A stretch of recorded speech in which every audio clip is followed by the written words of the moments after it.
Bonjour, alors je suis avec Emmanuel Steinbeck, qui est le responsable de la communication pour Skoda Suisse. Bonjour Emmanuel. Bonjour Jean-Louis. Alors on va un peu parler de ce qui s'est passé chez Skoda pour l'année 2015, comme on l'a fait un peu partout. Comment s'est présentée l'année 2015 pour Skoda? Est-ce que vous êtes satisfait? Oui, absolument. 2015, c'était pour nous une année merveilleuse parce qu'on a atteint un record absolu avec presque 21 000 véhicules neufs vendus. C'est un beau chiffre, en effet. Je crois qu'il y a aussi dans la gamme des vendus, c'est quand même Octavia qui a le grand laurier. Oui, c'est absolument comme ça, parce que l'Octavia, c'est le modèle le plus important pour nous, c'est évident. Mais c'est aussi la nouvelle Superb qui a un très grand succès de vente, qu'on a introduit l'année passée, et de même la Fabia. Ok. Maintenant, on n'est pas là par hasard devant cette voiture-là. Qu'est-ce que c'est qu'exactement cette voiture-là? Qu'est-ce que veut faire Skoda avec cette voiture? Alors, comme vous voyez, c'est un prototype. Ça s'appelle Vision S, et S c'est pour SUV, parce que c'est l'introduction, le signal de départ de Skoda pour l'offensive de produits SUV. D'accord, alors ça c'est un tout nouveau créneau finalement pour Skoda. C'est absolument nouveau, oui. On a aussi une SUV dans la gamme Skoda, c'est la Yeti, mais ça c'est au-dessus de la Yeti.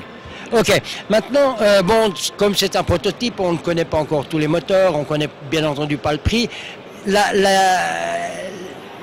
vision vraie, elle est censée arriver quand?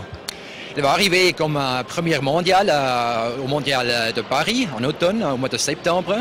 On ne sait pas encore le nom, mais disons comme ça, la voiture de série, c'est très similaire, c'est très proche au prototype. D'accord, donc si on veut donner un bon conseil aux gens, prenez des vacances à Paris au moment du mondial, ils pourront voir ça. Absolument, Jean-Louis. Ok, donc pour 2016, qu'est-ce qu'on a au niveau du programme Skoda? Qu'est-ce qui se passe un peu, changement, évolution, etc. 2016, à part de ce prototype, il y a l'Octavia RS qui est disponible pour la première fois comme 4x4.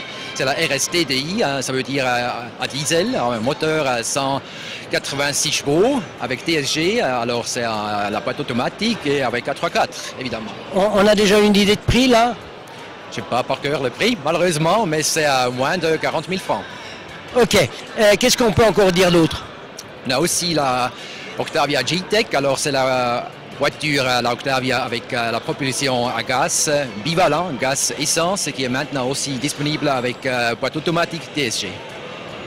Alors bon, cette G-Tech, on ne va pas trop en parler parce qu'elle va faire l'objet d'un reportage. On a eu l'occasion de la tester il n'y a pas très longtemps.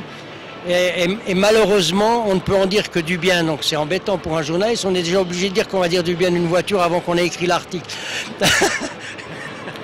C'est comme ça, qu'est-ce que je veux dire? Voilà, on pourrait dire que c'est un responsable de presse heureux, en tout cas, puisqu'il a déjà la confirmation qu'ils ont en tout cas une bonne voiture. Est-ce qu'il y a encore quelque chose d'autre qu'on devrait signaler? Oui, j'ai déjà mentionné la Superb, la nouvelle Skoda Superb, alors le vaisseau amiral de la gamme Skoda, de la marque Skoda. Et la Superb est disponible de cette année, à partir de cette année, comme version Sportline. Alors c'est une version sportive, avec un extérieur plus sportif, avec un équipement aussi plus sportif. Une motorisation plus puissante? La motorisation, on peut avoir toutes les motorisations, sauf les motorisations de base. Et la motorisation plus puissante, c'est le moteur DSI à essence avec 280 chevaux. Bon, ce qui est déjà suffisant pour nos petites routes en Suisse. C'est pas mal du tout, en tout cas. Ok, Emmanuel, merci beaucoup pour toutes ces infos. Et puis on souhaite bon succès à Skoda en tout cas. Et on se réjouit de voir ça en septembre à Paris. Et puis ce que ça donnera surtout. Merci à toi, Jean-Louis.